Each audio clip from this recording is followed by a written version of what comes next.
दोस्तों, पहले का जो समय था उसमें लोग 100 साल तक आसानी से जी सकते थे, लेकिन अभी जो समय चल रहा है उसमें लोग 80 साल तक भी नहीं जी सकते हैं, क्योंकि सबके खान पान भी उसी तरह के हो गए हैं। और अगर इस जमाने में कोई 100 साल तक जी जाए तो वो किसी चमत्कार से कम नहीं माना जाता। और ज़्यादातर आप देखोगे कि लोग 80 साल तक भी नहीं जी पा रहे हैं, और उनमें भी जो लोग अच्छे होते हैं वो कम उम्र में ही परमात्मा के पास चले जाते हैं। और आपने ये देखा भी होगा और आपने वह कहावत भी सुनी होगी कि भगवान अच्छे लोगों को हमेशा जल्दी ले जाते हैं। लेकिन ऐसा क्यों होता है? आपने कभी सोचा है कि जो लोग अच्छे होते हैं वह दूसरे की तुलना में जल्दी मृत्यु प्राप्त क्यों करते हैं? वीडियो में हम इसी प्रश्नों का उत्तर ढूंढने की कोशिश करेंगे, तो बनाए रहना वीडियो के एंड तक। दोस्तों, ये बात सच है कि जिसने जन्म लिया है उसे मौत कभी ना कभी तो आनी ही है। कोई भी आदमी अमर नहीं हो सकता। अगर हम बात करें हमारे सनातन धर्म की, तो उसमें लिखा गया है कि बालक की जब छठी होती है यानी कि 6 दिन, तभी ब्रह्मा जी उसकी किस्मत लिखते हैं, जिसमें उसकी सारी चीज़ लिखी हुई होती है, जैसे कि पढ़ाई, बिजनेस, जॉब और यहाँ तक कि मौत भी। किसी भी आदमी की मौत कब होगी वो सिर्फ भगवान ही जानते हैं। लेकिन अच्छे आदमी को जल्दी बुलाने के पीछे यूँ तो कई वजह है। तो पहले हम जानते हैं जन्म का रहस्य। आपको मालूम ही होगा कि मनुष्य जो भी काम करता है उसके बाद उसको ऊपर जाकर यमराज को सारा हिसाब चुकाना पड़ता है। अगर आपका पाप का पल्ला भारी है तो उन्हें नरक में यातनाएं काटनी पड़ती है, और अगर पुण्य का पल्ला भारी है तो उन्हें स्वर्ग में सुख मिलता है। और यह चक्र कई युगों तक चलता रहता है।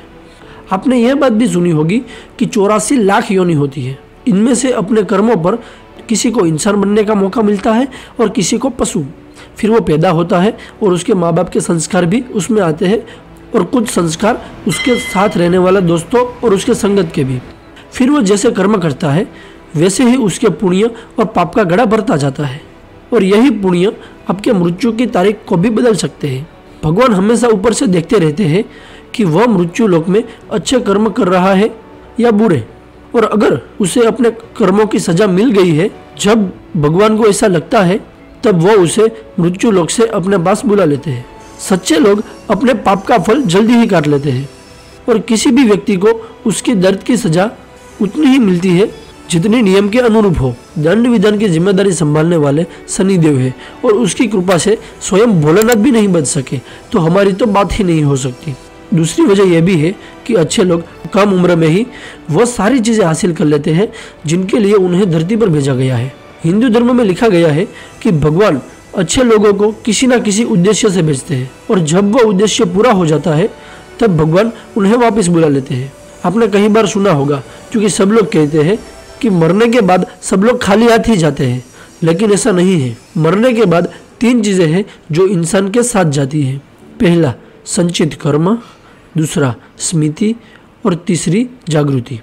दोस्तों, आपने कभी एकांत में यह सोचा है कि आपको यह मानव जीवन क्यों मिला है?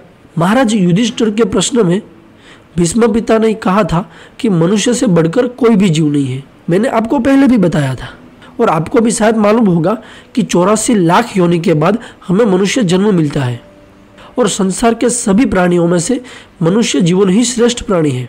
इन 84 लाख योनि में हमारा मनुष्य जीव ही अच्छा क्यों माना जाता है?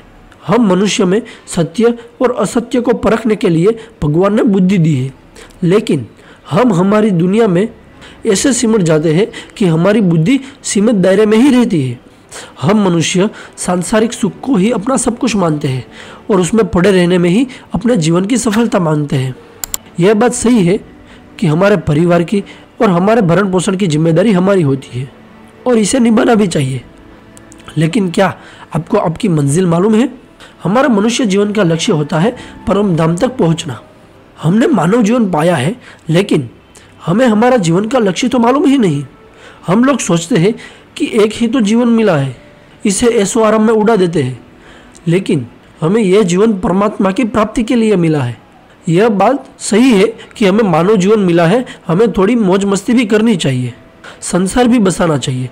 मतलब ऐसा नहीं कि कुछ नहीं करना चाहिए, सब कुछ करना चाहिए, लेकिन परमात्मा को कभी भी नहीं भूलना चाहिए। कहा गया है कि मनुष्य आनंद लोक का वासी है, और आनंद के परम लोक में पहुंचना ही उसके जीवन का एकमात्र लक्ष्य है। इसलिए मनुष्य को इस संसार के मोह माया से निकलकर भव्य जीवन की प्राप्ति के लिए साधना के मार्ग को अपनाना चाहिए। इसी वजह से अच्छे लोगों की मृत्यु जल्दी हो जाती है। भगवान श्री कृष्ण ने भगवद गीता में भी कहा है, यह एक आध्यात्मिक और ऐसा जीवन का पद है जिसे प्राप्त करने के बाद मनुष्य मोहित नहीं होता।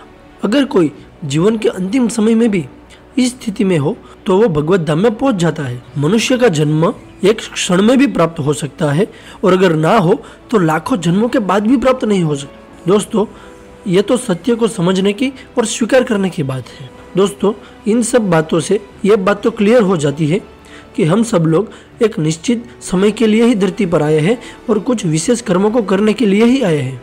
जब हमारे वो कर्म और इस जीवन के लक्ष्य पूरे हो जाते हैं तो भगवान हमें इस शरीर से अलग करके उसके पास बुला लेते हैं। भगवान श्री कृष्ण ने यह भी कहा है कि वास्तविक जीवन की शुरुआत ही इस भौतिक जीवन की समाप्ति के बाद होती है। तो उम्मीद है दोस्तों आपको ये वीडियो पसंद आई होगी। तो मिलते हैं नेक्स्ट वीडियो में, आपका इंतज़ार रहेगा।